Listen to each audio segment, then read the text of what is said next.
এই চলমান যেই বৈষম্য বিরোধী আন্দোলনের একদম শুরু থেকেই আমি মাঠে ছিলাম এবং সব সংবাদগুলোই আমি আসলে আমার সংবাদ মাধ্যমের মধ্য দিয়ে আমি তুলে ধরার চেষ্টা করেছি। তখন এমন হয়েছে যে আমি আমার আমার বাচ্চা, বউ বাচ্চা নিয়ে তো আমার সবাইকে নিয়ে, আমার তো আর কেউ নাই, ওরাও আমার হসপিটালে।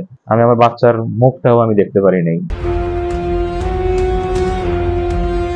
সাংবাদিক পরিচয় দিয়েও রেহাই মেলেনি বর্বর পুলিশি হামলা থেকে। দেহে রাবার বুলেট ও ছড়া গুলির 92টি ক্ষত। নিষ্ঠুরতা থেকে বাদ পড়েনি চোখও। ডান চোখে ছড়া গুলি ঢুকে আটকে আছে চোয়ালের হাড়ে। 2 দফা অস্ত্রোপচারের পরেও পুরোপুরি ফিরে পাননি চোখের আলো। চিকিৎসকরা জানিয়েছেন উন্নত চিকিৎসার জন্য তাকে পাড়ি দিতে হবে বিদেশে।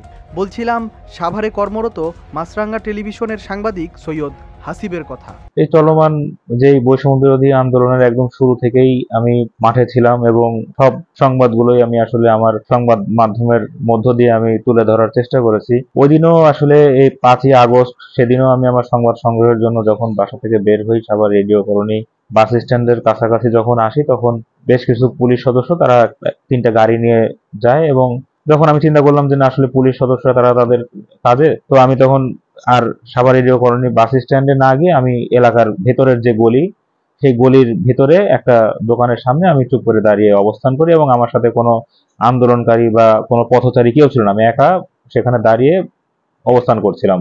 তো পুলিশ সদস্যরা চলে গেলে তখন আমি আমার রাস্তার ছবি বা যেটা আমাদের যা যা প্রয়োজন সেগুলো আমি সংগ্রহ করব। এরই মধ্যে হঠাৎ দেখি যে একজন পুলিশ সদস্য এসে আমার সামনে বন্দুক তাক করে দাঁড়িয়েছে এবং আমাকে গুলি করতে উদ্যত হয়।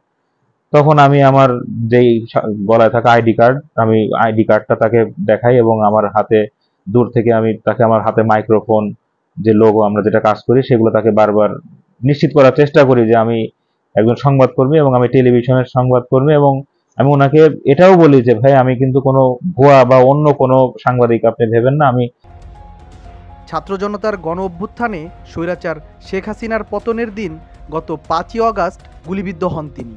জানা গেছে লং মার্চ টু ঢাকা কর্মসূচি ঘিরে ছাত্র জনতার সমাবেশে সেদিন নির্বিচারে গুলি চালায় পুলিশ। সাভারে শুরু হয় গণহত্যাকাণ্ডের পরিস্থিতি। পুলিশের গুলিতে সেদিন মারা যান অর্ধশতাধিক মানুষ, গুলিবিদ্ধ হন আরও 3 শতাধিক। বারবার আমি আমার পরিচয় নিশ্চিত করার চেষ্টা করি। সে তখন তার ঊর্ধ্বতন একজন কর্মকর্তাকে, গাড়িতে থাকা কর্মকর্তাকে সে বলেন যে স্যার সাংবাদিক। তখন গাড়ি থেকে নির্দেশনা আসে যে তাকে শুট করো। তো ওইটা শুনে আমি তখন অস্থির হয়ে যাই, ভয় পেয়ে যাই। আমি বারে বারে তখন আবার চিৎকার করে বলতে থাকি যে আমি টেলিভিশনের সাংবাদিক এবং আমি সংবাদ সংগ্রহের উদ্দেশ্যে এসেছি। কিন্তু গাড়ি থেকে আবার নির্দেশনা আসে যে, এবং তাকে একটা বকা দিয়ে বলা হয় আমাকে গুলি করার জন্য। একের পর এক গুলিবিদ্ধ হতাহতদের নেওয়া হয় হাসপাতালে। শেখ হাসিনার পদত্যাগ ও পালিয়ে দেশ ত্যাগের খবরে পিছু হটে পুলিশ।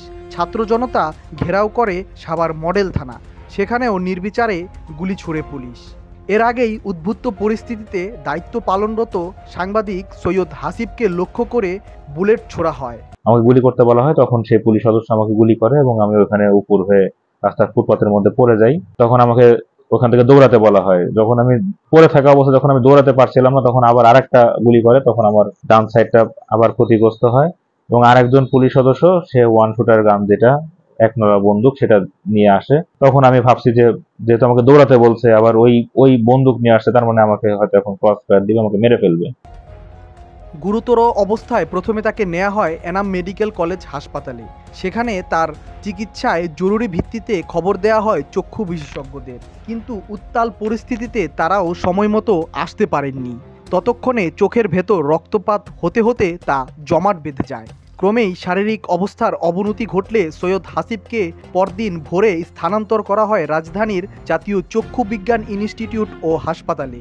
সেখানে নানা পরীক্ষা নিরীক্ষা ও 2 দফা অস্ত্রোপচার হয়।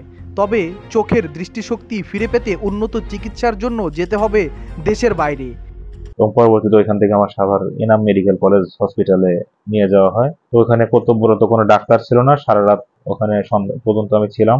পরে যখন তারপরেও কোনো ডাক্তার না পাই, এর মধ্যে আমার যেহেতু সকালে গুলি লাগে এবং অনেক রাত হয়ে যায়, আমার কোনো ট্রিটমেন্ট হয় না, তখন আমি ওখান থেকে বের হয়ে চলে আসি এবং এসে আমি ঢাকাতে যাওয়ার জন্য চেষ্টা করি, কিন্তু কোনোভাবেই আমি গাড়ি বা কোনো প্রকার ট্রান্সপোর্ট ব্যবস্থা করতে পারি না। পরে ভোর 4টার দিকে আমি এখান থেকে সাভার থেকে একটা গাড়ি ব্যবস্থা করে আমি ঢাকা জাতীয় চক্ষু বিজ্ঞান ইনস্টিটিউটে ভোর 5টার সময় গিয়ে ওখানে পৌঁছাই। পরবর্তীতে আমার দুপুর 2:30টার দিকে একটা চোখের অপারেশন হয়, কিন্তু তারপরে আমি চোখে আর কিছু দেখতে পাই না। সর্বশেষ 28 তারিখে আমার একটা চোখের অপারেশন হয় এবং সেই অপারেশনের উপর ভিত্তি করে এখন কিছুটা আমি দেখতে পাচ্ছি, সেটা হচ্ছে একদম ঝাপসা, কিন্তু সেটা 3-4 ফিটের মধ্যে। কিন্তু আমি কারোর চেহারা চিনতে পারি না, কোনো কালার বুঝতে পারি না, শুধুমাত্র যে সামনে কোনো মানুষ বা কোনো পশু পাখি বা কিছু আছে এরকম একটা অবয়ব ধারণ করতে পারি।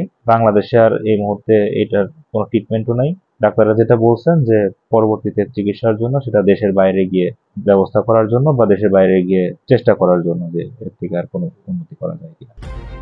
এমন পরিস্থিতিতে এই সংবাদকর্মীর ভবিষ্যৎ কর্মজীবন পড়েছে অনিশ্চয়তায়। পাশাপাশি পরিবারের একমাত্র উপার্জনক্ষম ব্যক্তি হওয়ায় তার স্ত্রী ও সন্তানও ভাসছে দুশ্চিন্তার মহাসাগরে। আহমেদ সোহান সিরাজি, ঢাকা মেইল, সাভার।